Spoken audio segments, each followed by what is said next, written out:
Yonta pravishya mama vachamimam prasuptan sanjivayata kila shakti dhara swadhamna anyam shahasta charana shravanat vagadim pranannamo bhagavate purushaya tubhyam katanchana smrute yasmin duskaram sukaram bhavet vismrute vipareetam syat Shri Chaitanya namamitam.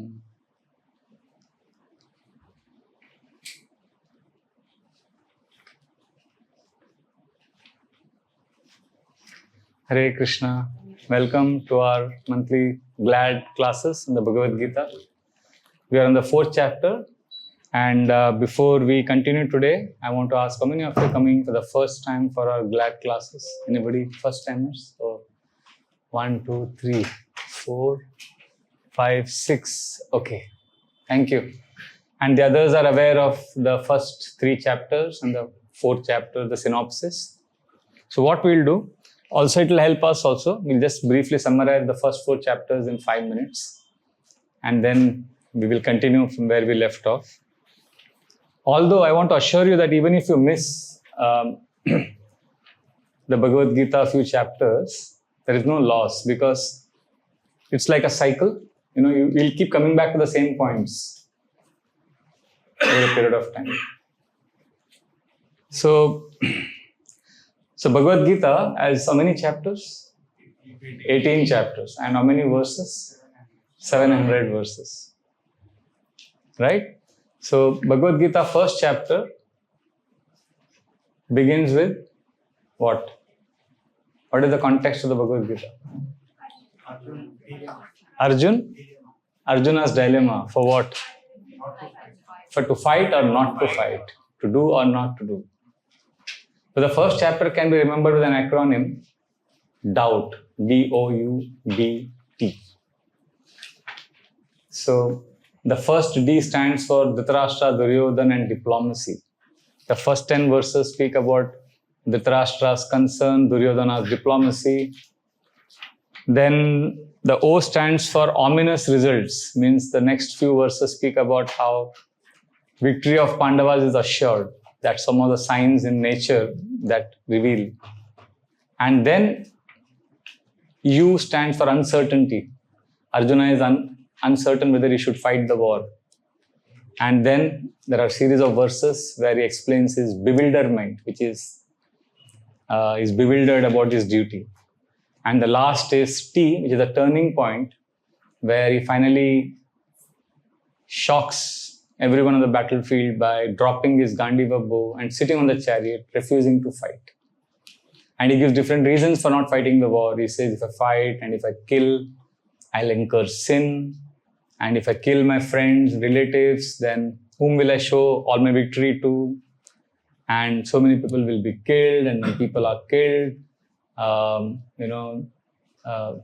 their wives would be unprotected, and then lusty men would exploit them, and there would be unwanted progeny, and then like that he goes on. He starts imagining the worst possible scenario. So like that he gives different reasons for not fighting the war. And the first chapter ends with Arjuna refusing to fight the most important war of his life.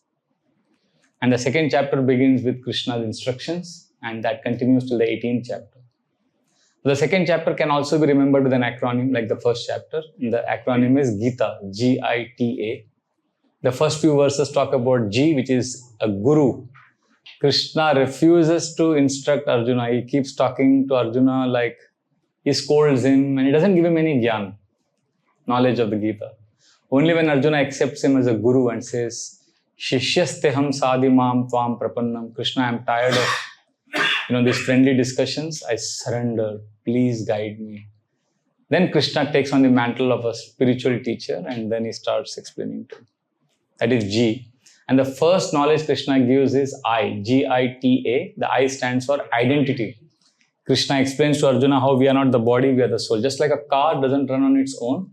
The car is moving because there is a driver. Similarly, this body is functioning because of an energy within this body called the soul. And then Krishna explains the nature of the soul. And then T stands for two duties, how we all have two duties. One is the duty connected to the body, which is our Swadharma. And then there is a duty connected to the soul, which is the Sanatana Dharma. and how we need to harmonize both. And finally, the A of Gita stands for Atmaram, or the symptoms of a person who is self-satisfied. Because Krishna says when we practice soul awareness, we'll be self-satisfied. So Arjuna wants to know what are the symptoms of a self-satisfied person. So therefore, second chapter is known as Contents of the Gita Summarized. It actually contains the essence of the entire Gita in 72 verses. So that's the second chapter. Because in the second chapter, Krishna spoke many times, Arjuna, you should fight. You should fight equipped with knowledge. You should be detached. Fight. So Arjuna gets confused. He says, fight means do karma. But you're also saying be a yogi. Yogi means renounce everything. So what is this? Should I renounce everything or should I fight? So then Krishna begins the third chapter, which is called as Karma Yoga. Krishna explains how renunciation is not the solution. One should perform work in a spirit of devotion. So Karma Yoga is the third chapter, and Karma Yoga can also be remembered. This chapter can also be remembered with an acronym called TREE, T-R-E-E. The T stands for Tyaga, where Krishna explains how Tyaga or renunciation is not simply renunciation of the activity, it is renunciation of the fruits of the activity. And that spirit if we have, then we could be engaged in a lot of activity and still be a yogi. So it's not that to be a spiritualist you need to renounce work. That's not the idea. Then T-R. R stands for rungs on the yoga ladder. Krishna explains Sakam Karma Yoga. First he explains about Karma Kanda. And we discussed all of this in the past. These lectures are available on YouTube. Abhishek, it's there. It's called GLAD, Vraja Bihari Das. You'll get all the lectures. There are 13, how many lectures now? 11 or 12. So all these points are covered in the if you go for the third chapter, you'll get all this. So that is the rungs of yoga ladder. And then Krishna explains about Arjuna may think, okay, Krishna, I understood all of this. So now I am renounced in spirit and I'm also renounced in all the activities. So I actually don't need to work because I'm evolved. So anticipating such an argument, Krishna says, even if you are very spiritually evolved, still you should work. Because you need to perform exemplary action. As a leader, you have to set the right example. So that is the E of the tree. The first E. Krishna explains how great leaders, they perform exemplary action. So even if they don't want to work, they work so that they can inspire others. So it's a leadership, that entire section is a leadership manual. So finally, Arjuna says, Krishna, I understood everything is spoken in this Karma Yoga. I know everything, but I still feel weak. Why is it that we don't do the right thing even though we know what is the right thing? It happens to you sometimes. So then the next section is the last E, T-R-E-E. The last E stands for eternal enemy of a spiritual practitioner, which is lust. Then we discussed that whole class on lust, the power of lust, the definition of lust, and stories and examples and all of that. So again, the third chapter ends with Krishna telling Arjuna, Arjuna, get up, armed with knowledge, fight. So, fourth chapter, because second chapter also Krishna spoke about fighting with knowledge. Third chapter, Krishna speaks about fighting with knowledge. So now the question arises, what is this knowledge? So fourth chapter is called Transcendental Knowledge. That also can be remembered with an acronym called EARS, E-A-R-S. So first chapter you can remember with an acronym, Doubt. Second chapter, Gita. Third, Tree. And now we are in the middle of the fourth chapter. So we will discuss. Fourth chapter's acronym is EARS, because knowledge in Vedic tradition is acquired through Shruti process, the process of Shruti. Shruti means the process of hearing. So the acronym EARS is apt for this chapter. So the E in this EARS, which is the first 10 verses of this chapter, which we last time briefly touched upon, talks about eternal knowledge. Means Krishna begins by telling Arjuna, this knowledge which I am telling you now, this knowledge is not something I am just speaking spontaneously and no, this knowledge I am telling you is eternal. I have spoken this knowledge millions of years ago to Sun God. Like, we have India, US, different countries, they have a president. So Krishna is saying how even Sun planet as a president. His name is Mr. Vivaswan. And Krishna says, I've spoken to him, and he spoke to Manu, and Manu spoke to Ikshvaku. And Arjuna says, hey, hang on, what are you saying? These guys are very, very old. And you and I are same age. We were born 125 years ago. So how come you spoke this knowledge to them? Aparam bhavato janma, param janma vyavashvata. Katam etad vijaniyam. Tvamado proktavaniti. You say you know them for so many years. I find it confusing. I thought we are friends. And then Krishna says, Arjuna, no, I think you don't know me. Bahuni me vyatitani janmani tavacha Arjuna tanyam veda sarvani natvam veta parantapa. Arjuna, you and I, we've taken many, many births. But I know everything and you remember nothing. Arjuna says, really? Then Krishna says how he doesn't take birth like you and me. Janma karma cha me divyam evam yo veti tattvata tektva deham punarjanma neti ma neti so Arjuna. Oh Arjuna, my birth, my activities are not material. They are not like ordinary person's activities. Janma karma, my karma is divyam. It's transcendental. It's of another dimension. And one who understands this, he will also not take birth again. So that's the key of liberation. So that is eternal knowledge, which we last time briefly touched upon. We'll go back to that a little later because this section has some beautiful verses, which are, I think, the only verses which every Indian knows, yada yada hi dharmasya and all of that.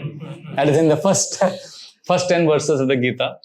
We'll come back to that a little later. So that is eternal knowledge, first 10 verses of the 4th chapter. Then EARS, ears. A stands for accurate understanding, which is verse number 11 to 15. So this is a section where Krishna removes some of the misconceptions about Gita which people have about spiritual knowledge. So 11 to 15 is a very beautiful section where many of us have many misconceptions about Hinduism, Sanatan Dharma. So Krishna gives an accurate understanding, and that's why this section is called, we have given the acronym EARS. A stands for accurate understanding. And especially the misconceptions are removed in 11, 12 and 13. So we can take maybe 11, 12 and 13 briefly. So you'll get an idea of what it is. So one of you will have to read the translations after we chant the verse. Who will read the translations today? You will read? Okay. So all of you please repeat after me. Verse number 11. All of you have access to the Gita verses. Please respond. Okay. Ye yata mam prapadyante tam sateva bhajamyaham mama vartamanu vartante manushya partha sarvasha.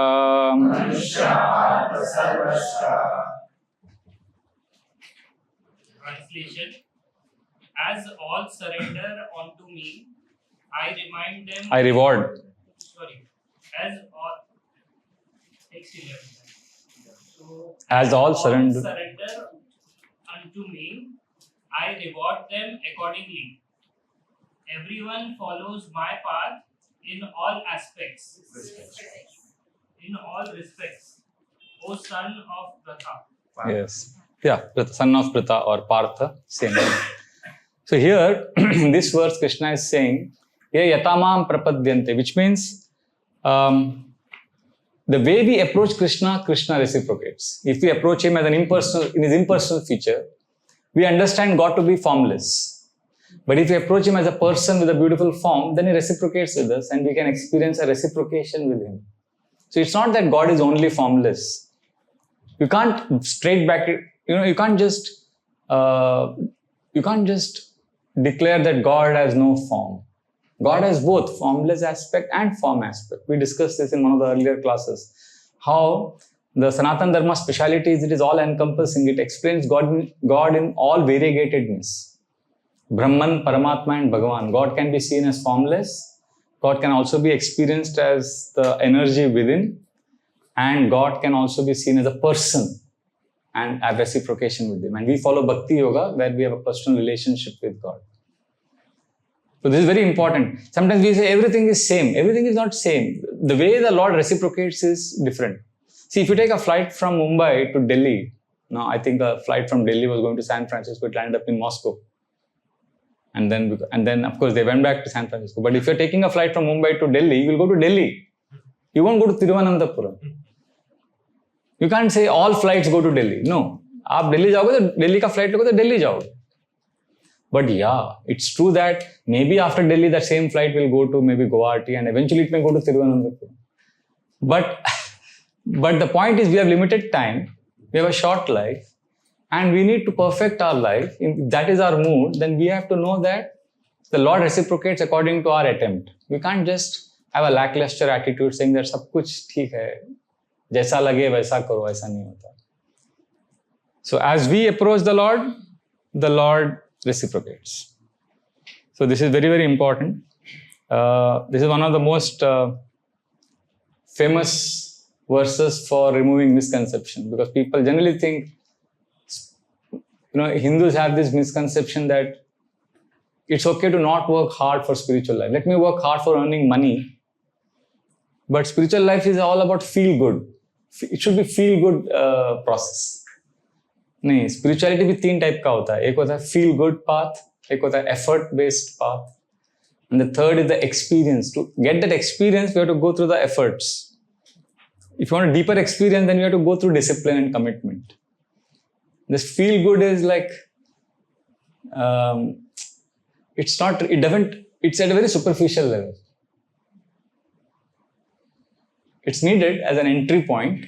Like that's why we have beautiful temples and beautiful Kirtan and all of that. But eventually you need to go deeper. But unfortunately, most people, they can think spirituality is just feel good.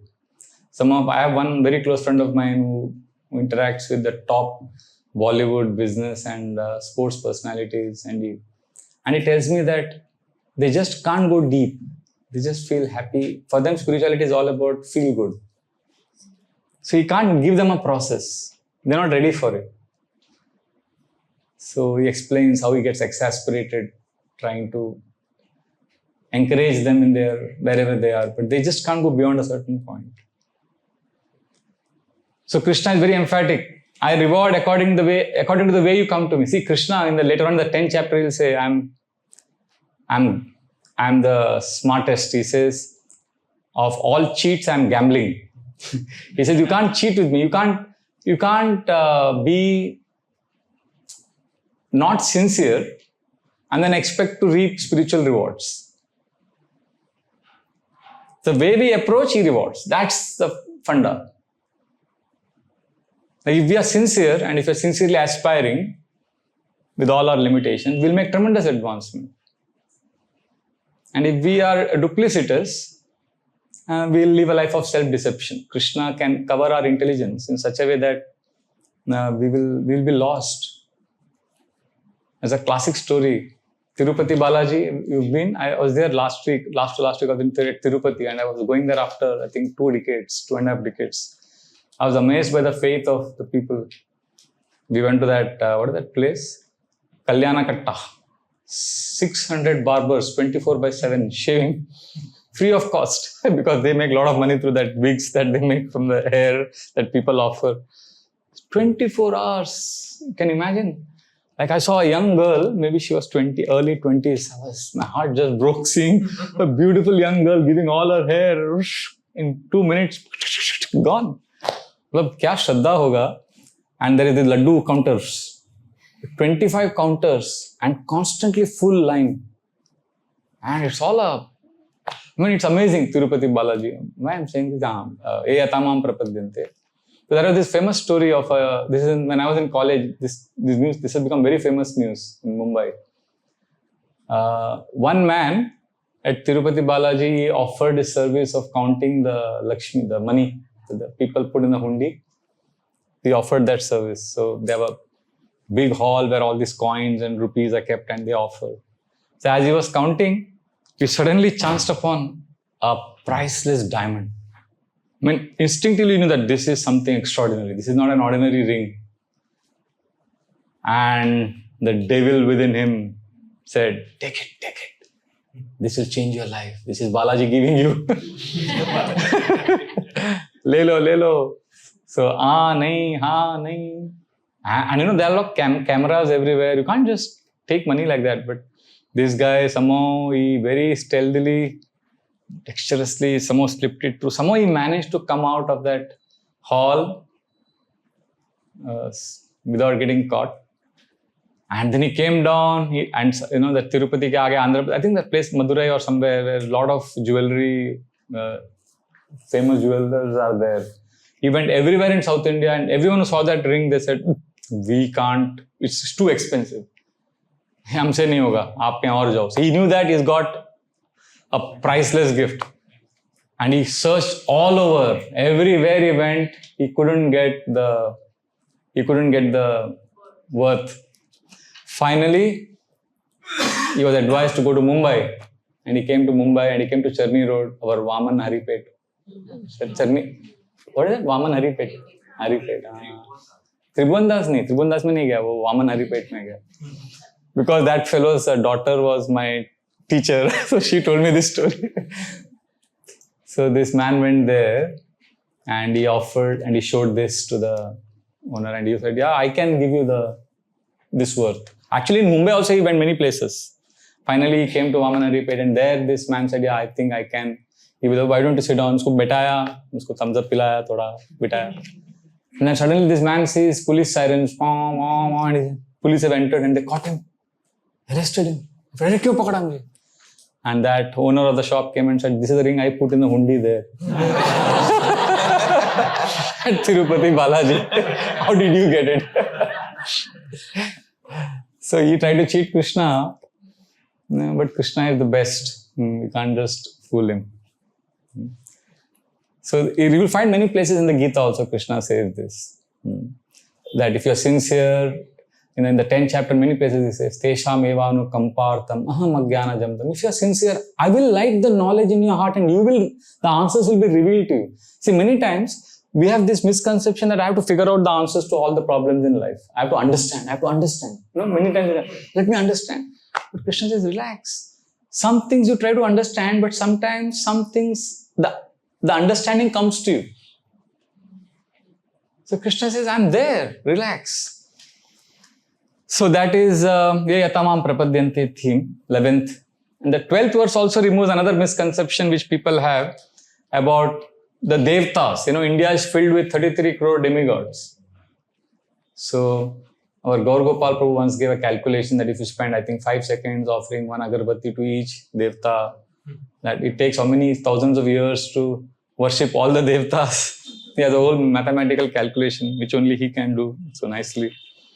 So what do we do? So Krishna explains why people go to the Devta generally. This is verse number 12. Another accurate understanding Krishna gives. Please repeat this verse. Kangshataha karmanam siddhim yajantaya devata Shipram hi manushe loke siddhir bhavati karmaja. Translation: men in this world desire success in fruitive activities, and therefore they worship the demigods. Quickly, of course, men get results from fruitive work in this world. So Krishna says people worship the Devtas for success in material activities. They don't go to Devtas generally for love. Last time we discussed, I don't know if you remember, I explained how Hare Krishna movement, we worship Krishna. That doesn't mean we disregard the Devtas. In fact, if you enter our temple, right in the entrance, you will see Ganpati ji. In fact, our entire manual on Nectar of Devotion, Rupa Goswami asks us to respect Ganpati. Right? And of course, I worship my Kul Devi. I take her kumkum every day and put it on my forehead. I'm going to Vaishnav Devi temple. So we respect all the Devtas. I go to Baburnath temple often. So that's obviously not the point. But the Gita, Krishna very clearly says, like in this verse, he gives us an accurate understanding that Devta worship is driven by material desires.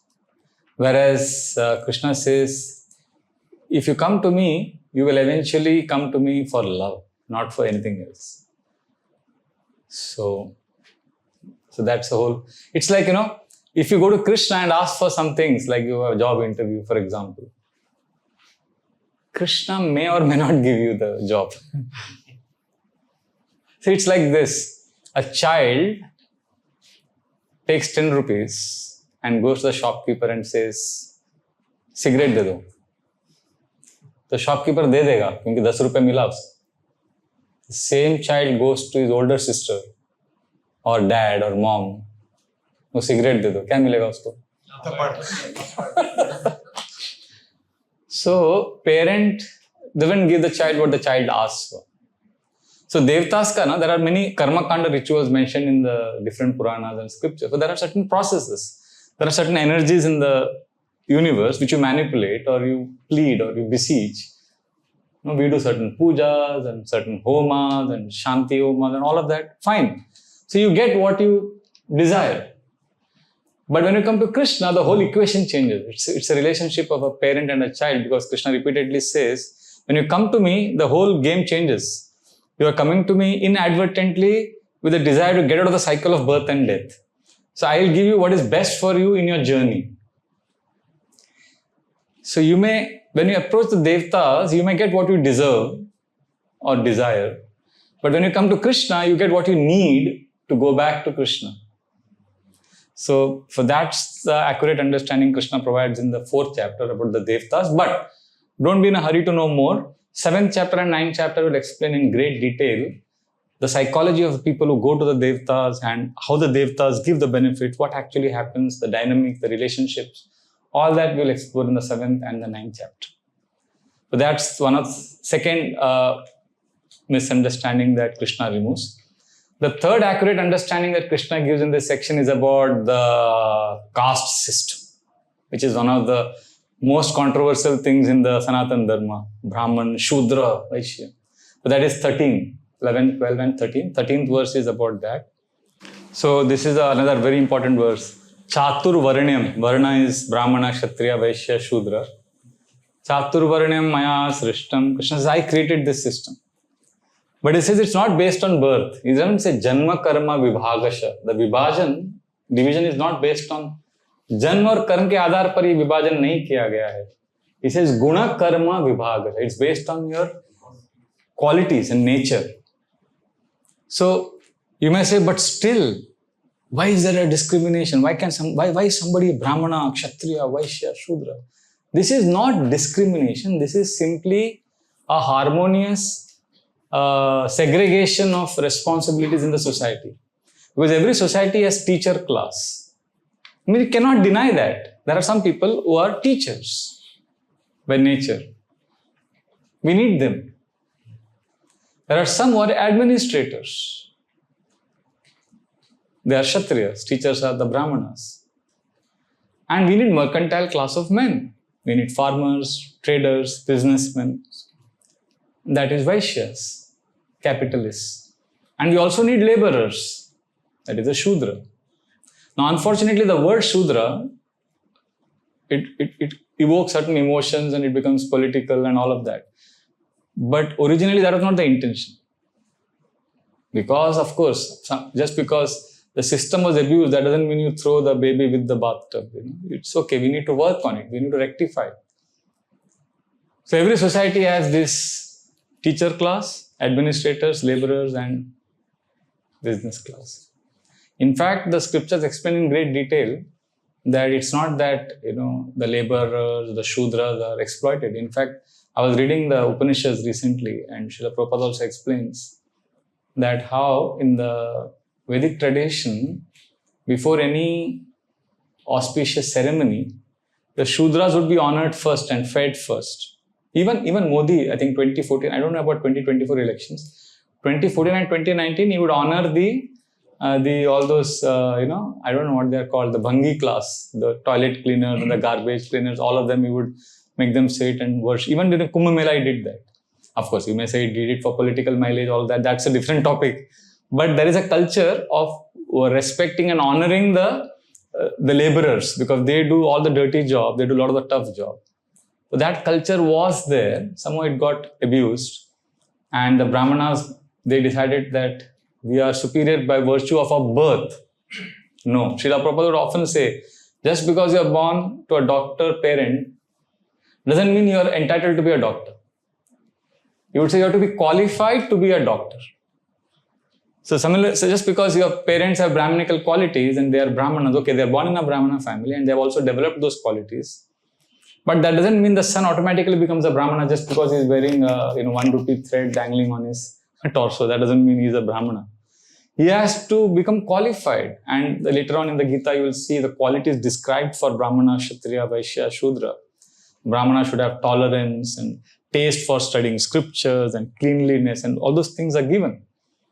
So if somebody has those qualities, he has those Brahminical symptoms, then he can be a teacher of the scriptures, he can guide people in the society.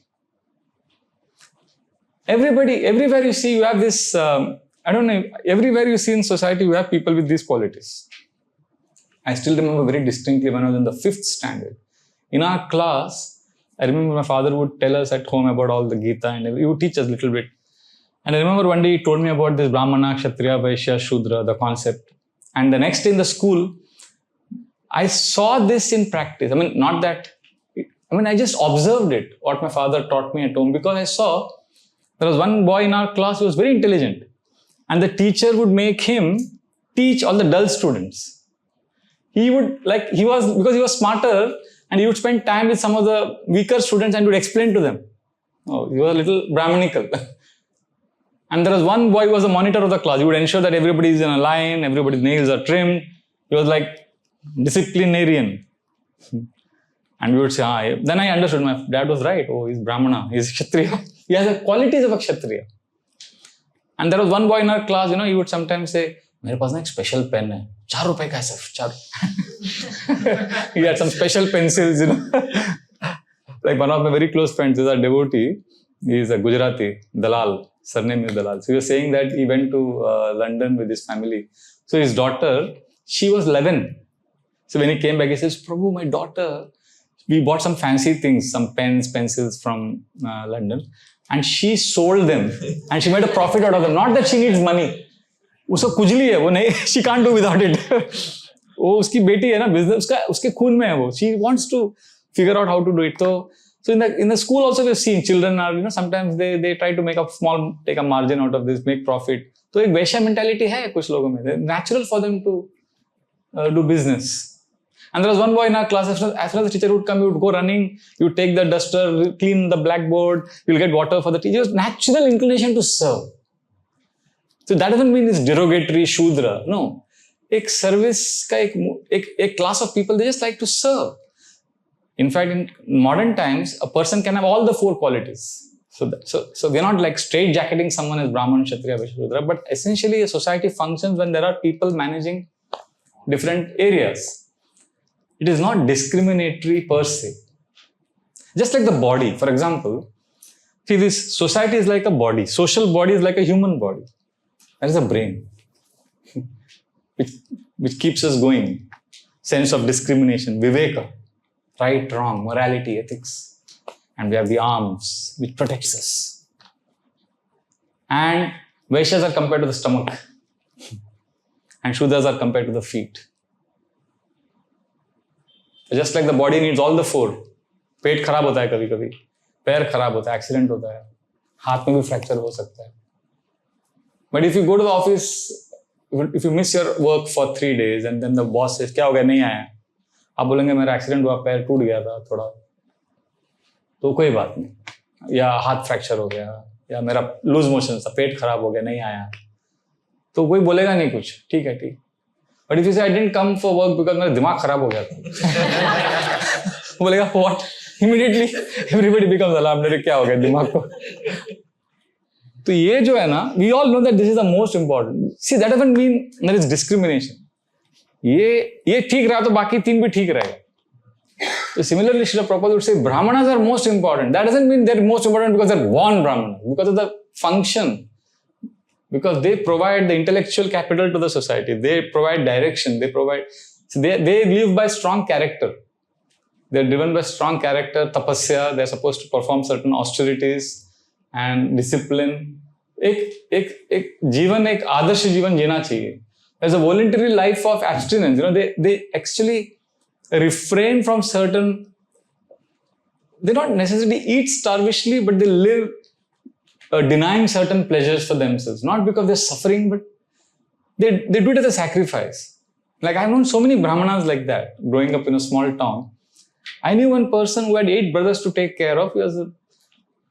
But a pakka brahmana, he gave knowledge free. He taught maths, physics to many children, underprivileged children. He didn't charge money. He was a great astrologer. He gave consultancy without charging money. But his family went on smoothly. I mean, they didn't have a lot of luxuries, but sobriety के साथ वो लोग ने बड़े grace के साथ जिया. So there was a culture of brahmanas till recently. So like this, Krishna clarifies this also, that it is not janma karma vibhagasha, it is guna karma vibhagasha. So this is the second part of the 4th chapter, ears, E-A-R-S. E is for eternal knowledge, A is accurate understanding. And then 16 to 24 is the section of R, E-A-R. R stands for reaction-free work. See, generally when we work, we get reactions. Like you do good activity, you get good reaction. You do bad, you get bad reaction. So generally most of us, we want to do good activities so that we get good reaction. But Krishna says good and bad both are bad. Badra, abhadra, what is that? Dvaita, badra, abhadra, gyan, sabha mano dharma. Because good and bad both are bad, because ultimately to enjoy the good reactions, you have to again take birth and you have to go through this cycle. So he says, forget, of course you can't do bad activities. Because bad will give you bad reaction. But don't do good activities also. So good activities is karma, bad is vikarma. Krishna gives a third option. He says, instead of karma and vikarma, do akarma. Akarma means activities that give you no reaction. Is that possible? Yes. So how do we do that? We do that by spiritualizing our activity. Just like, last time I gave the example of food. Yeah, prasad ka I gave example. So you take somebody's food away, like you exploit someone during, say there is a drought. खाने की कमी है समाज में और आप शोषण कर रहे हैं लोगों का. So it's a strange society we live in, right? Poor people, they walk miles to get food. And rich people, they run to digest that food that they eat. So squalor and opulence coexist in this society. So if somebody is exploiting others, depriving them of food, that is vikarma. Are we okay? Yeah. There is a chair there.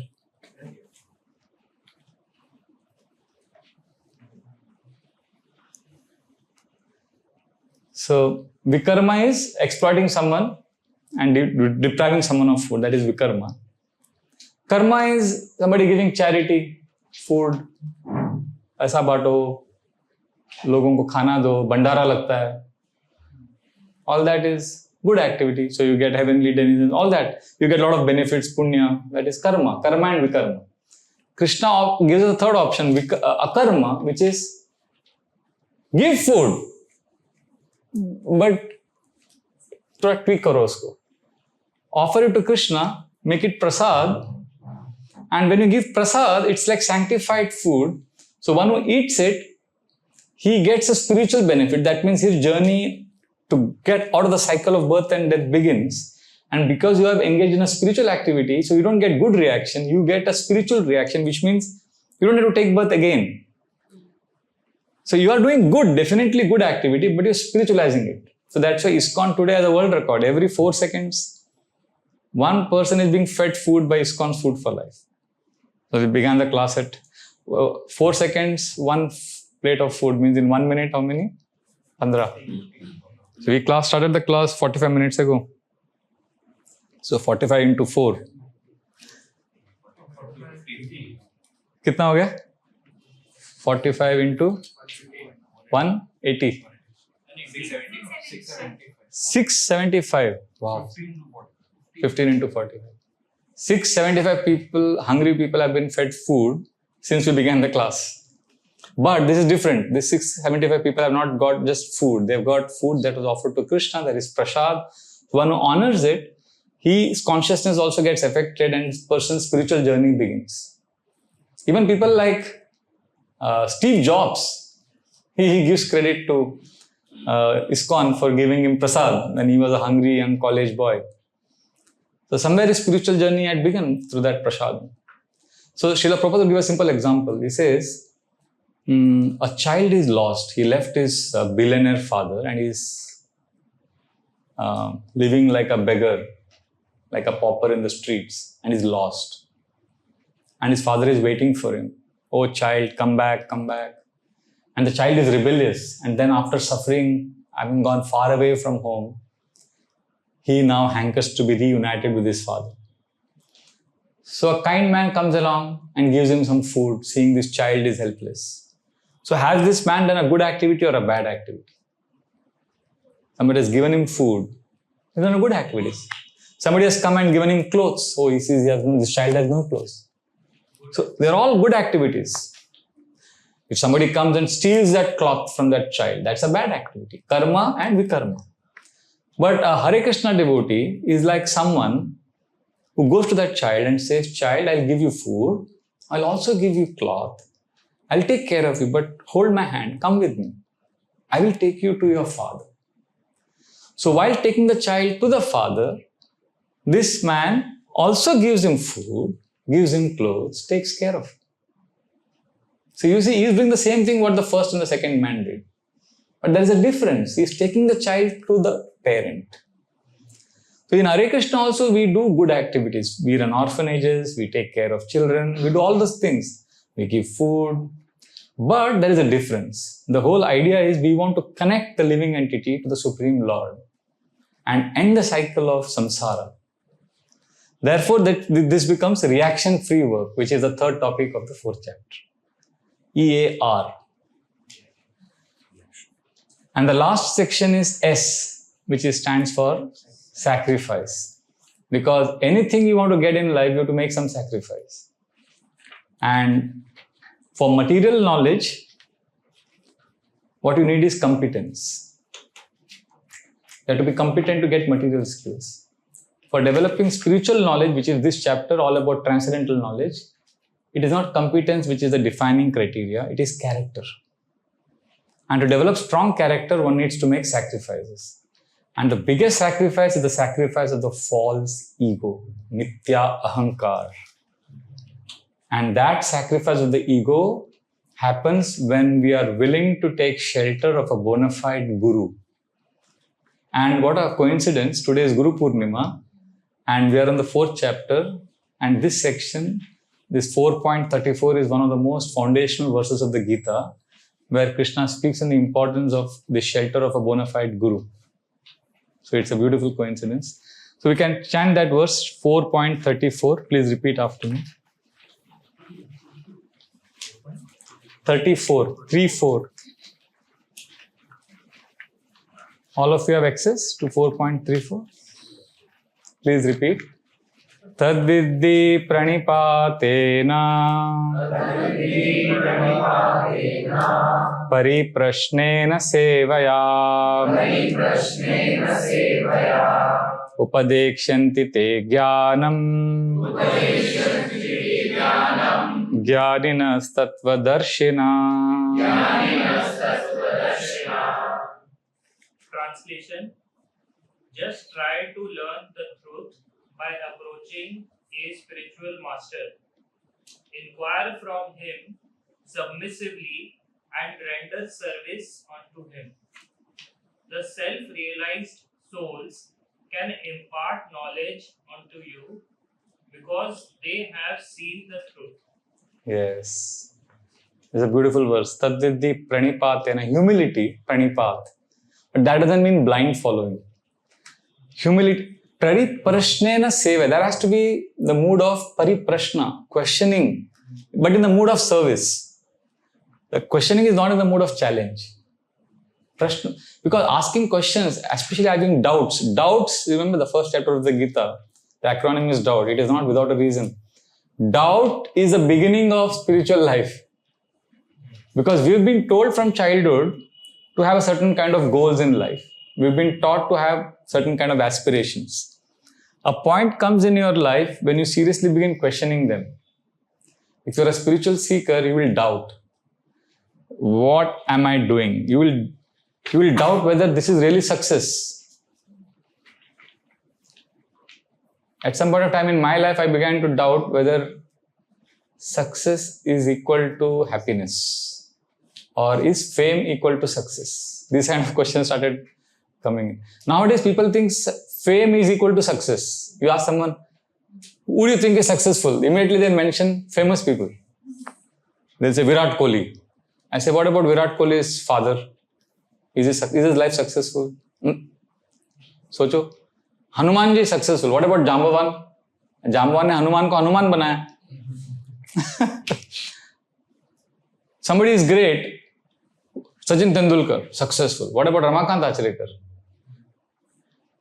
So I say my grandparents are very successful. They were not famous. Cameras were not flashing. They didn't have many millions of followers on Facebook. But I feel their life was a success. So at some point of time, we have to ask serious questions about success, fame, happiness. When these doubts start coming in, and when we ask questions and we churn them, then spiritual life begins. Tad vidhi pranipaten, in that mood of humility, pariprashnena, in the mood of service, sevaya, we ask questions, we have discussions, we learn with an open mind. And then tattva darshana, when we self-realize, will impart the truth. And with the mood of wanting to be influenced, in the mood of surrender, we listen to that knowledge, we apply those teachings, and we see the results. So therefore, it's important to approach a guru. So 4th chapter, Krishna first time emphatically talks about the need of a guru. This again will come up later in the Gita, but this is the first time this theme comes up. And you will see in life, in every area we need a guru. Whether it is a cricket player who needs a coach, or a businessman who needs a mentor, a Bharatanatyam, you're learning, you need a guru. Last time I was saying, even a truck driver,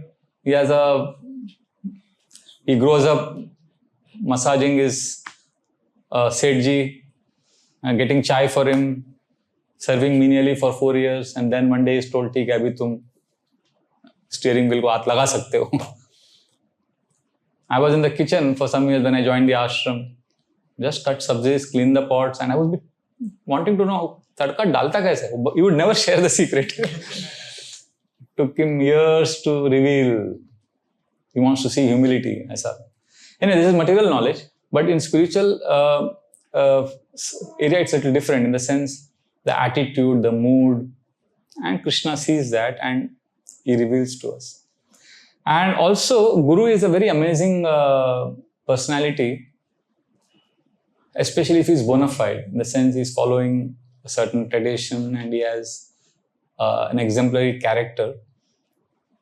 Then Guru is most important because Guru is the external manifestation of Paramatma. And the emotional connection with the Guru helps us also intellectually process the scriptures. So I cannot explain it logically, but I've seen it in my own life that intelligence is very important to understand the scriptures, but that emotional connect also helps. Like, I'll give a simple example. Last 27 years, I'm connected to my Guru, His Holiness Srila Radhanath Swami. I hear his classes, I meet him. And I also do my own independent preaching, traveling, like serving all of you. I never know all the details, but I remember him every day in the morning and all of that. And I meet him once in a year at least.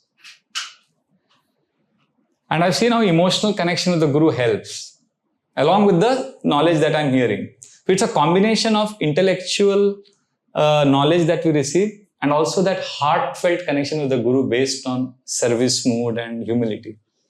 I'll tell you a simple example how it helps. Because Guru is a representative of Krishna. And Krishna is God, he is non-judgmental. The Lord, God always loves his children. So Guru also's love is unconditional. So when I see my Guru Maharaj, the first time when he just hugged me, I was like, my body was like, I felt, what just happened? I felt, And I was so happy. I thought, if I'm feeling so happy just by being embraced by him, how much happiness he's carrying in his heart. So, and then, of course, that was a little sentimental. But then when I started hearing him, I started asking questions to him, and then the discussions, and then hearing his classes. And that emotional connect plus the philosophical angle, वो दोनों का combination इतना जोरदार हो गया that I felt that just like God doesn't judge me, which I know intellectually from the scriptures, and when I interact with him, I see that the Lord is manifesting his mercy, kripa through a guru. He doesn't judge me ever. I'll give a classic example of this. Just today morning, I think I've told this many times, I write a journal every day morning for minimum an hour. So today was one of those days I wrote for 2 hours. I generally write for half an hour to 1 hour. But today was थोड़ा आज वो mood में आ गए तो लिखते कि बारिश भी अच्छा आ रहा था. Now what happened? The reason why I wrote extra today was yesterday was a great day. Like yesterday I woke up at 2 in the morning, not today morning. So Saturday morning I woke up at 2 and I slept at 11:30 in the night, last night. So I was busy the whole day, and one good event was followed by another good thing. Like so many beautiful things happened. Like yesterday I had written for 2.5 hours journal, and then I had attended Mangal Arati in the temple hall. And then I had an amazing meeting with my Guru Maharaj, with my spiritual master. I was meeting him after 1 year. And I had a quality 1 hour meeting where I got a lot of clarity on some issues and some programs and projects that I'm also doing abroad and all of that. And I was like, wow. It was all those wow moments yesterday from morning. And then I went to a very close friend's house and I took lunch with him, and just sharing that silence with him, just spending time with him, that, that bonding was so deep. And then I went for a program where I have very close friends, and we did a Rath Yatra of Jagannath and all of that. Such positive, spiritual. It was an amazing experience. So at 11:30 I went to sleep, and morning I woke up. So I'm just giving a classic example. So 5 o'clock, the temple, the conch shell blows. Pong. So I woke up because of that sound. Generally I'm there in the Mangal Arati, but I slept at 11:30. So I woke up after 5.5 hours. So I need 6.5 hours of rest, but 5.5 hours, theek hai, ud gaya. I wash my face, and the first thing I do is I write a journal. And the first thing I do in journal writing is I write a gratitude journal. I recall all the gifts that I got in the last 24 hours, and I thank Krishna for those gifts, and I answer the question why I am grateful for that gift. What is so special about it? Like I began by saying, yesterday, what is the first thing I did? Journal writing. Thank you, Krishna, for this amazing experience yesterday, because yesterday when I wrote for 2.5 hours, I got realizations on these few things, and that helped me understand this better. So thank you. The second thing I thanked Krishna was amazing Mangalarati Krishna yesterday. I was standing right in the front, greeting the GTs, and I saw my Guru Maharaj also absorbed in prayers. And as I was expressing my gratitude, I suddenly saw that वो दिल से gratefulness नहीं आ रहा है. That expression of gratitude was very superficial. You know what, I've shared this technique with you. Whenever you feel emotionally disconnected from yourself, what you need to do? I said, you pause. I paused and I looked at Chanchal, my mind. What's wrong? And then I realized my mind is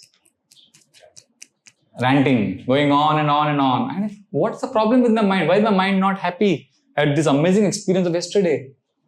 And I got my mind saying, what is the use of thanking for Mangalarti yesterday? Right now you're not going for Mangalarti. You missed it. That is where the mind is disturbed. So I let the mind bolo, theek hai. I allow you to feel bad about missing Mangalarti today. I accept your grievance because you are used to living in a scarcity mind, scarcity space. You always like to feel inadequate. You like to blame yourself. It's okay. I hug my mind. Khush kar diya. Basically, self-love practices. ठीक है, कोई बात. I had every reason to be in the gain space. I had 25 amazing gifts yesterday. I just had to celebrate those gifts with gratitude today morning, the first thing. But look at how our mind cheats us. So I realized that I had every reason to celebrate today morning. But what was my mind doing? Whining. अरे क्या फायदा, आज तो मंगलारती miss कर दिया, late उठा, नालायक. बड़ी-बड़ी बातें करता है. This is how most of the people I know, they are miserable because they live in a gap space. They always look at the gaps in their life. We need to begin our day by looking at the gains. And so because I had this awareness and this blessing of my Guru, because my Guru doesn't judge me, so I could accept myself for what I am today morning, turn to my mind and say, it's okay. ठीक है यार. We are celebrating yesterday's victory. Aaj there are other gifts waiting for me today. You can't do everything every day. So what I'm saying is this acceptance and making peace with myself has come because of the blessing of Sri Guru. और इतना अच्छा हो गया उसके बाद, just catching the mind and saying it's okay. This is self-love, hugging your mind. उससे प्यार करना, अपने आप से प्यार करना. This is not in a narcissistic way we love ourselves. It's just that we are trying to be compassionate and kind so that you can graciously move forward. This is one example I'm giving of how an emotional connect with Guru helps you become emotionally resilient and also move forward. And with my own Guru, I've learned two lessons. He is always focusing on two principles, humility and gratitude. Humility, gratitude. Last 25 years, I've not seen him deviate from these two principles. In every class, whatever the occasion, he will speak on humility, gratitude. वो घूम फिर के इसी में आता है. And this is what we read today, 4.34, humility. Approach the spiritual master with humility. And humility also basically has two aspects. Humility in relation to the Lord and humility in relation to other people. So humility in relation to God means what I've learned from Bhagavad Gita and my Guru is that Krishna, I'm dependent on you. Remembering the Lord, humility means to remember the Lord always, and to remember the Lord always means to feel dependent on the Lord.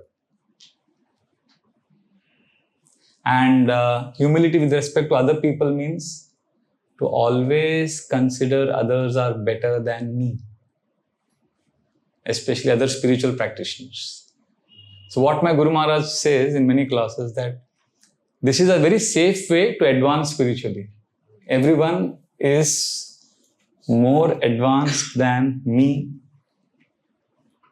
You may say, but that person takes liquor and he is into drugs and you are such a nice person and you think he's better than you. Well, I may be more fortunate than him right now, but he's better than me. He may be covered or he may be right now not so fortunate, but he is better than me. Because time is separating. So what my Guru Maharaj says that if you don't consider others as better than you spiritually, then because we live in a world of duality, you will think you are better than them. And when we think we are better than others, that is spiritually not healthy because our false ego will then take over. So this is one thing I've learned from my spiritual master about humility. Second is gratitude. Humility का और एक example देता हूँ. Because of journaling and my spiritual master's constant hammering of this humility principle, I discovered a pattern. I don't know if you have experienced this. A pattern in my subconscious mind. You know, all of us have at least one or two people in our lives whom we don't like. Or we've had bad experience with, I'm sure. Somebody who's been unforgiving or somebody who's misunderstood us. So in my life, there are two people who've given me a lot of trauma. And although I've forgiven them and moved on in life, but somehow they keep coming back at some times. And I've given them a nickname in my journal so that if anybody ever reads my journal, I call them SS and AS. So, and I feel like sometimes I say, what the hell does it, SS think of me and whatever. So, and I write, and sometimes I've even prayed for them. So somehow Krishna is very kind. So I've observed one trend that, sometimes in my journal, I'm able to, I check my mind and I see that my mind has a lot of anger against them. For no reason, my mind remembers them. But I just put it down. And then one day I noticed a pattern. It was amazing discovery. Amazing discovery. I noticed a pattern that whenever I've had a day which was good, like I got a lot of love, respect from people, a lot of affection, success. The following day, I would see my mind being troubled because of SS and AS. This is a pattern over a period of few years maybe. And then one day, because of journaling, I discovered what actually was happening. When I was getting respect from people, instead of feeling grateful, I was happy, but that happiness was more of an intoxication. एक kick मिलता है, जब लोगों से प्यार मिलता है. एक नशा है वो नशे में ये लगा कि अरे ये सब मेरे वैल्यू कर रहे हैं, ये लोग दोनों क्यों वैल्यू नहीं कर रहे? So that anger was the mind's natural tendency to be ungrateful. Wow! When I discovered that, I said, no wonder my Guru Maharaj is always saying, be humble. That was an amazing discovery. That's when I realized that the mind's disease is, I want love, I want respect. This is the disease of the mind. See, the body, there are three needs we all have: physical, mental, and spiritual. Physical, emotional, and spiritual. Physical need is, I want food, I want pleasure. I want pleasure. But the problem is, how much ever pleasure you get, how much ever food you get, well, your body has limitations. You can't enjoy more than a certain capacity. So then some people understand this. I want food, I want pleasure. Nahi ho chalega. Then they go for, I want love. That's the emotional need. So when you are born, you have these two needs, physical and emotional. If a child who doesn't get either suffers later on. But physical and emotional doesn't make you complete. We also need a spiritual, we need to take care of our spiritual need. And spiritual need is completely different. Physical need is, I want pleasure. Emotional need is, love. I want love. Spiritual need is, I want to give love. Unless we do this, unless we take care of this aspect, we will not be happy. And I realized that I want love is a disease. Because there are people who get a lot of love in life, still they're not happy. Because वो need बढ़ता जाता है. Have you met people, you're like, why are they complaining? They have everything in life. But subconsciously, we are also driven by that. So I realized that now I know why my Sri Guru is always emphasizing, be humble. Because तुम्हारा ego जो है ना, false ego is extremely powerful. Although I got respect, I had every reason to be grateful. My mind is like, what does he think of himself? What does he think? अरे छोड़ो यार उनको. So humility is extremely important. As I'm getting older, I'm realizing what my Guru is talking about. So humility is one. The second thing my Guru always talks about is gratitude. And I've realized over the years that gratitude versus happiness. What is more important? Gratitude. This is my deep, deep realization that both are not same. Sometimes people think if you're happy, you'll always be grateful. No. If you're happy, you may not be grateful. But if you're grateful, you'll be happy. Because happiness is a feeling. Happiness is a feeling. Gratitude is not a feeling. Gratitude is a choice. Happiness is abstract. Gratitude is a practice. I'll repeat what I said. Happiness is a feeling. Gratitude is a choice. Happiness is abstract. Gratitude is a practice. Happiness is a feeling because feeling can come and go. मौसम बदलेगा. Sometimes you are happy, sometimes you are not happy. And mind तो कैसा है? I know people who derive happiness out of complaining about others. I know people who are happy, who derive happiness but is being political and backbiting. क्या happiness है यार? उससे अच्छा gratitude practice करो. I've seen there are occasions when I've not been happy, but I've this practice of gratitude. Like I went through some very terrible family issues, but because of this practice of gratitude, this being the space of expressing gratitude, I could experience deep contentment within. Although I was not in a happy space. Feelings are not in our control. Happiness can come and go, like seasons come and go. But gratitude is an amazing practice and a choice, which if I make every day, because as I told you in the earlier example, mind is ungrateful by nature. So if you feed the food of gratitude practices. You see, when I'm happy, I don't know if you have observed this, when you're happy, you become greedy. You want more. And when you're greedy, you become entitled. Entitlement complex. And when you're entitled, you are ungrateful. And when you're ungrateful, you're miserable. And do you get this cycle? It's a vicious cycle. On the other hand, if you're grateful, then we'll slowly learn to move beyond gratitude. We learn to enter the space of dependence. Gratitude is still about I, but dependence is, oh, Lord is great. And from dependence, we then move on to acceptance or surrender. Krishna, I accept whatever you give me. And that's like the elixir of spiritual practices. So these are the two principles I have learned from my guru, humility and gratitude. I thought it is appropriate for me to share with you because not only today is Guru Purnima, but also because this verse, which is coincidentally, we are on 4.34, which perfectly fits the occasion. So I'll pause here to conclude. To summarize, we discussed the fourth chapter. There are four themes in this fourth chapter. We can give it an acronym called EARS, E-A-R-S. E stands for eternal knowledge. Krishna says he's been speaking this knowledge for millions of years. A is accurate understanding on how the Lord reciprocates, on the relationship with Devtas, and the third, caste system. That is accurate understanding. And R is reaction-free work, karma, vikarma, and akarma. And the last is sacrifice, and the ultimate sacrifice is sacrificing the false ego and basically cultivating humility and surrendering to Guru. And I was sharing my own Guru's experience. He has taught me two principles, humility and gratitude. And gratitude, I ended by saying, is more important than being happy. Because if you are happy, you may not be grateful. But if you are grateful, you are happy. I'll stop here. Hare Krishna. Any comments or questions? Yeah. How do you practice karma in your workspace? Because obviously you're in a very professional environment. And then obviously you do something, get something. Obviously it's not that you work for free.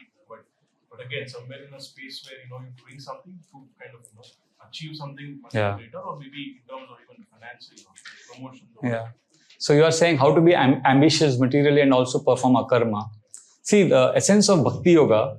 Okay, how many of you are into yoga? You do yoga asanas or practice? Wow, so many of you. So you will get this example I'm talking about. See, just like in yoga, there are two principles. Like you stretch your body, right? You do asanas, you stretch your body. But you don't just stretch your body and you don't control your breath. It's not like you do that. You just also breathe normally. So please right? Breathe normally and also stretch your body. And in yoga, you just don't keep sitting and breathing. You also stretch your body. Dono karna hai, right? So in Bhakti Yoga also, there are two things. We do seva, service, which is compared to stretching your body in yoga. And that breathing, equivalent of that in Bhakti Yoga is remembering the Lord. Remembering. Smartavya satatam Vishnu vismartavya na jatu chit sarva vidhi nishedasyur etayoreva kinkaraha. All the nidhi visheda, all the rules and regulations in Bhakti Yoga are centered on this principle of remembering the Lord.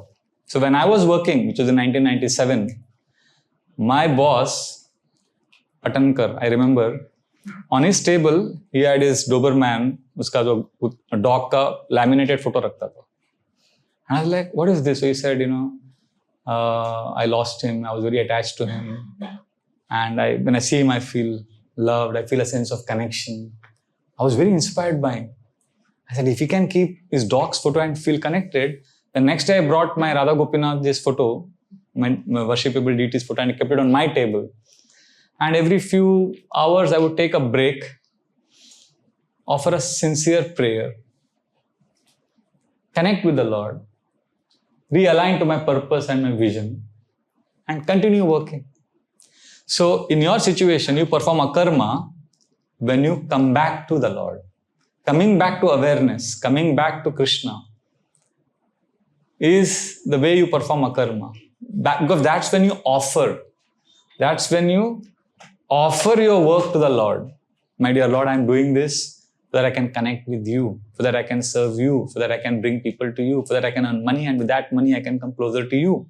Although there are no material impediments or limitations for connecting to the Lord, still, my work is an act of worship for the Lord.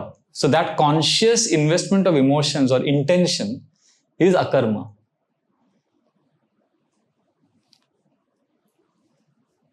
Is that okay? So but you still have expectations, right? So one of the things you said that you just need to give love in terms of spirituality, but even in relationships or something you want to continue, Yes. obviously. Yeah, so that's why how do you manage those expectations? You need to take care of your physical and emotional needs, but they have limitations. So we are saying also take care of your spiritual needs, but that doesn't mean you neglect your physical and emotional needs. You take care of them also. So I'm not saying leave everything and just surrender to Krishna. I have a friend of mine who has a very simple formula. He says, I don't make Krishna the center of my life. God is not the center of my life. My life is a circle and God is not the center of my life. He's not the center of that circle. He is one part of that circle. And he says, and he's an important part of that circle. And I know that if I give him time and energy and attention in that part of the circle, one day he'll himself come in the center. So I asked him to explain. He said, I went to Singapore with my family for a holiday. So I told Krishna, Krishna, I'm not coming to temple now. For the next 3 days, 3 weeks, I'm not here in India. But I offered my heart and I'm going to do justice to my family. I'm going to do whatever is needed.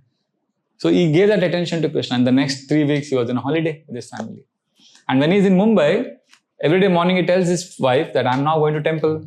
So no, uska office ka business ka phone nahi lega, patni ka phone nahi lega. When he's in temple, quality time to Krishna. Then when he's at home and chanting, he knows, his wife knows that now he's in his 2 hours of chanting. So when he's with Krishna, he's with Krishna. When he's with his real estate business, wo pura business ka sambhal raha hai. When he's with his wife, full attention to her. So he has many points in his circle. He does justice, physical, mental, emotional and spiritual needs. He takes care of them well. And when he's with Krishna, he offers everything that he has done. He gives a report to Krishna. Krishna, today I went for a workout. This is what I did. I give time to my wife. And this person is an amazing devotee. He's a very good counselor. He guides so many people. So he says, instead of making, if you can't make God at the center of your life and you can't be like Krishna conscious 24/7, at least remember the Lord once a day. So be ambitious, do what needs to be done, because you can't just squelch your desires. Then you'll get frustrated. You can't suppress your desires. You need to control them. In the sense, you need to bring it to the conscious awareness, know what it is for what it is, and then navigate through your life. By offering it to the Lord for healing. By offering it to the Lord for purification. Is that okay? Sometimes what happens, when we are new in spiritual life, we want to go to the other extreme. Okay, one more thing. Many things you hear in spiritual classes, it's not for you to hear and jump and leave everything. It is for you to hear and allow that words to sink in and allow that words to cleanse your heart and make you humble. The whole idea is Namru Bano Sunke. Like Bhagavatam begins how, the speaker of the Bhagavatam begins by telling his audience, Shwa vid vara ushtra khare samstuta purusha pashu. Imagine a speaker begins the class by saying, so you, Shwa vid vara ushtra. This is the first words he uses, Shukdev Goswami in the Bhagavatam, which means you dog, pig, donkey, camel. He begins with gali. So the audience is supposed to, yes, you are right. I'm nalayak hai, ab sunao. एक mood है वो, कि वो एक बहुत self-realized, detached. He's not flattering his audience. He's speaking from a transcendental viewpoint. So similarly, when we say just surrender everything to Krishna, it's not like that you pack your bags and leave everything and join a Hare Krishna monastery and become Shivan-headed. And no, that means, आने दो अंदर, जो बोल रहे हैं. At the right time, the Lord will inspire you to do certain things and embark on your journey. Okay? Yes. So basically, you spoke about humility, and so there are two people in conversation in a heated argument. One is operating from ego, and both are operating for egos. So what happens is one person is practicing humility. So what happens is that, sometimes there is a very thin line between self-respect and humility, because sometimes you can't keep quiet also. Yeah. Otherwise, then where do you give humility to that person or to your own chanchal that later on will say, "Okay, isko to bolna chahiye tha na, why did you say?" So it's a dilemma wherein practicing humility and actually giving back at the right time to the right person. So, Hmm. or not on the cost of self-respect. So Yeah. basically, it's a very So you are in saying, practice it is very yeah. How do we apply the principle of humility without compromising on self-respect? Is that what you're saying? yeah. Yeah. This is a very common challenge all of us face. Arjuna was practicing humility even when he was shooting arrows. It's not that he was not humble. So, humility is not simply the action. So many of us think humility, I'll tell you honestly, when I first heard the word humility, somewhere within me, I thought humility meant being like this. Humility is not capitulation. Humility is not a look in the eyes, a tone in the voice, a posture of the body. Body का posture ऐसा होगा तो humility है, और voice होगा हरे कृष्ण प्रभु जी. वाह, क्या humble है, क्या हम्बल है प्रभु जी, क्या हम्बल है. और आंखों में वो वैसा look. And that's not humility. Humility is, okay, humility is not some fruit which is lying in a tree and you just pluck it and eat it. Humility is a gift that the Lord gives when we live by certain aspiration to serve the Lord. And humility is basically a quality of the heart. Externally, it may manifest by shouting at the person you are having a conflict with. No, but see, generally that shouting is impelled by false ego. Generally, two people are in pain. So when they converse with each other, it comes out as a conflict. Both of them are in pain. Both of them want to be empathized with. They have their needs and feelings which are unmet. And that comes out as a conflict. So, and neither of them has the courage or the bandwidth or the wherewithal to take the first step to understand the other person. Both of them want to be understood first. So that's the whole conflict all about. That's another subject matter. But in real situations, real-time situations, when you need to assert yourself, you are not violating the principle of humility, because humility has got more to do with the heart. It's your aspiration. It's not only your external activity. And it's very subtle. Humility, I say, it's a gross example. Forgive me for this. Humility is like an underwear. You wear it, but you don't show it to everyone. You need to have it. Humility is something you have. But you don't go around, I'm the most, of all the good qualities I have, humility is the best quality I have. A town honored one of its residents for being the most humble man in the town. They gave him a big badge. He was beaming with joy. Wow, the most humble man. And after 2 weeks, they withdrew the badge because he was wearing it everywhere and going around showing everyone. So what happened? You are humble or not humble? Humility is very, you can't just, see, when we hear the word humility, we think, okay, 1, 2, 3, 4, ये किया तो humble हो गया. ऐसा नहीं है. Benjamin Franklin, one of the founding fathers of America, he had a list of 13 qualities he wanted to develop in his lifetime. And every night before sleeping, he would mark them. He would tick a box whether he worked on those 13 qualities, which included discipline, humility, appreciation, gratitude, like that.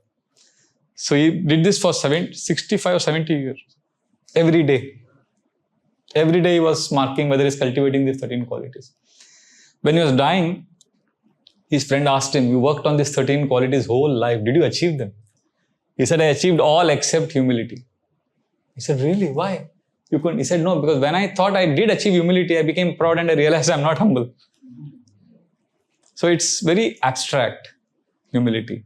But for all practical purposes, humility, it's like the willingness to maintain your relationship with that person despite having a conflict of interest. That is humility. You may disagree with him. You may even at that point of time argue with him. But can you get back?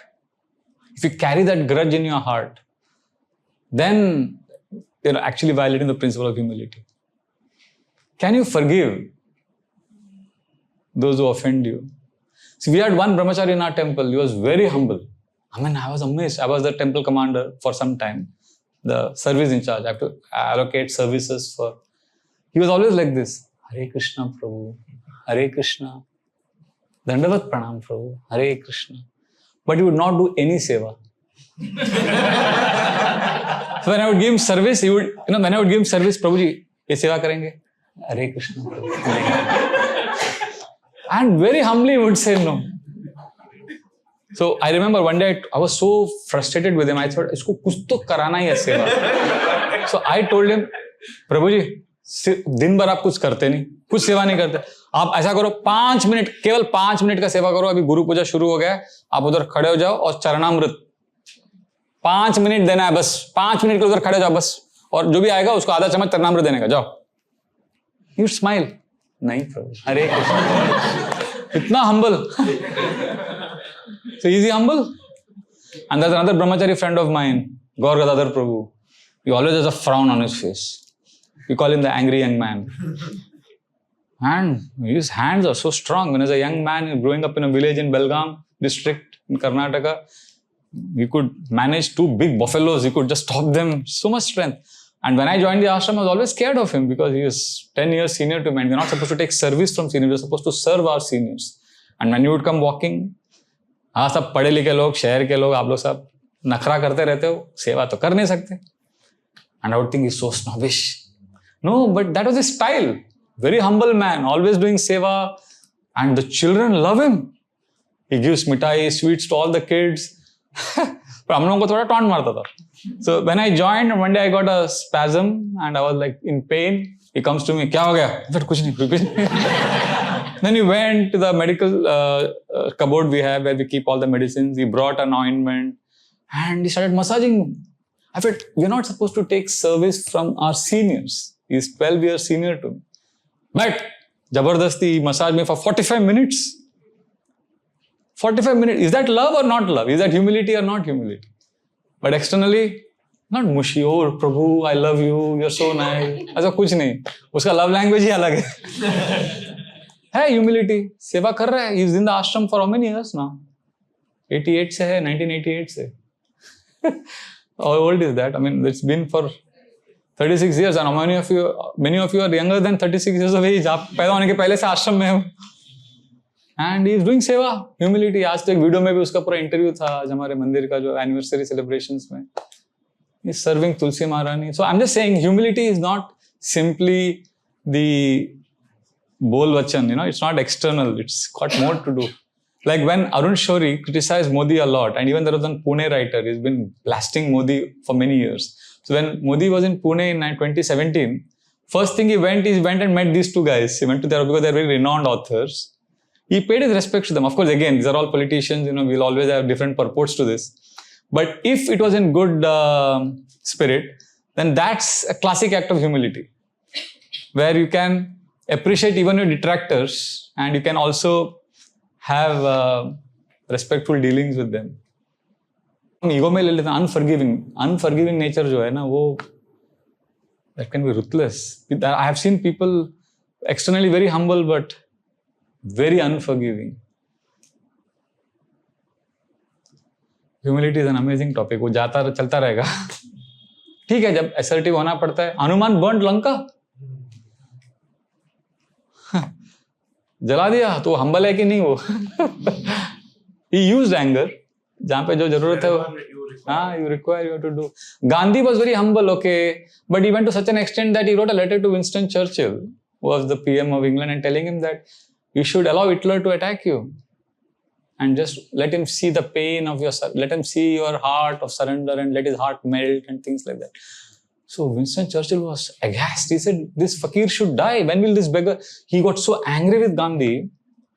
So Gandhi's non-violence and humility is very good for his personal life, but he was trying to legislate it at the national level, which is when the whole thing became messy. So my Experiments with Truth I've read. It's the introduction to that book is extremely beautiful. The way he expresses humility is heart-touching. In fact, he ends by saying that if I think I'm better than even any other human being, even by a small inch, then my life is condemned. It's a very heart-touching introduction, that book. My Experiments with Truth, Mahatma Gandhi's most famous book. So it's exemplary. But then when he tried to put it in the national level, then pura gadbad ho jata hai. For the soldiers in the border, when they are fighting with the enemies, they follow the principle of dharma. Indian army follows that. So they are humble. They kill the soldier. But if these guys fought bravely, they will write a letter to the Pakistan government recommending that ये 4 लोगों ने बहुत अच्छा लड़ा है, उनका जो आपका परमवीर चक्र का इक्विवेलेंट है उसको दे दो. Because they understand ये personal कुछ नहीं है इसका. He is just fighting for a cause. It's nothing personal. So humility में that ability we need to have कि जो करना है. Context देखो और personal grudges मत रखो और सेवा के रूप में. There is सेवा भाव ना. If the mood is of service, then sometimes I remember my Guru Maharaj, Radheshyam Prabhu, the temple president of Pune, asked my spiritual master that, Maharaj, I want to be humble. But sometimes my brahmachari, I have to scold them. Should I scold them or should I love them? Should I encourage them? So Maharaj had a beautiful answer. He said, it's not important whether you scold them or love them or encourage them or chastise them. What's important is what is best for them and what will help them come closer to the Lord. So sometimes to help them come closer to the Lord, you may have to scold them. So as a service to your friend, you may have to assert. उसके लिए अच्छा है. Also, it helps to have a third opinion, somebody mentor whom you can consult and know whether you're acting out of pride. As long as you're someone who can bend your ears, it doesn't matter whether even if you make a mistake. This is my understanding. Sorry, I went on and on. I'll stop here. Hare Krishna. Thank you very much for your kind attention. Hare Krishna.